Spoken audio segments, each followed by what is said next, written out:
پھر صحابہ کرام رضی اللہ تعالی عنہم نے اپنے عہد میں اس کو رائج کیا اور اس کی عظمت کو بیان کیا، یہاں تک کہ مفسر بارگاہ رسول صلی اللہ علیہ وسلم حضرت عبداللہ بن عباس رضی اللہ تعالیٰ عنہ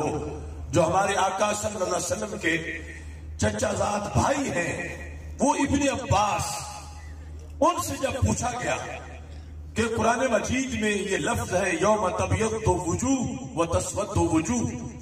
کہ قیامت کے دن سارے لوگ ایک جیسے نہیں ہوں گے، کچھ لوگوں کے چہرے چمک رہے ہوں گے اور کچھ لوگوں کے چہرے سیاہ ہوں گے۔ یہ قرآن نے چمکتے چہرے والے جو لوگ بتائے ہیں ان کو دنیا میں کس نام سے جانا جاتا ہے؟ تو یہ تفسیر در منصور میں اور درجنوں دیگر کتابوں میں موجود ہے۔ حضرت عبداللہ بن عباس رضی اللہ تعالی عنہ نے فرمایا یوم تبیض وجوہ اہل السنہ،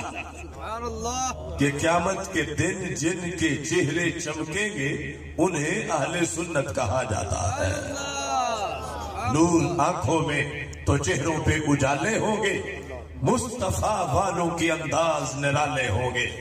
تو جس بیس پر کل قیامت کو بھی ہمیں روشنی ملنی ہے، آج اس چراغ کا ساتھ دیں گے تو کل روشنی ملے گی۔ آج اس کے لیے وقت نکالیں گے، اس کے مدارس بنائیں گے، اس مسلک کی تبلیغ کریں گے، اس مسلک کے لیے اپنے بیٹے پیش کریں گے کہ جو اسے پڑھے اور زمانے کو پڑھائیں، تو کل قبر بھی ٹھنڈی رہے گی، فردوس کی چاندنی بھی نصیب ہوگی۔ تو اسی بنیاد پر یہ سنی سیمینار منعقد کیا جا رہا ہے کہ آج زمانے سے لفظ سنی کو مٹانے کے لیے کفر پوری طرح پر توڑ رہا ہے کہ کسی نہ کسی طرح اسلام کی اس سچی تعبیر کو منظر سے ہٹایا جائے اور اندھیروں کو ان کی جگہ لایا جائے۔ لیکن ہم اس دھرتی پر حضرت امام احمد رضا بریلوی کی فکر کے لمبردار، حضرت مجدد الف ثانی کے فیض کے علمبردار، حضرت گنج بخش اور حضرت غریب نواز کے عقیدہ کے وارث یہ اعلان کرتے پھر رہے ہیں گلی گلی میں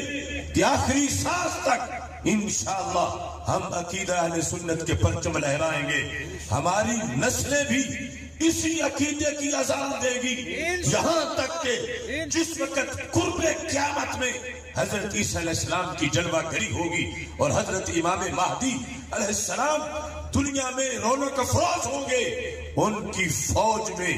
جو سر فہرست ان کے ساتھ مل کر کفر کا مقابلہ کریں گے وہ سارے کے سارے مسلک اہل سنت پر ہوں گے۔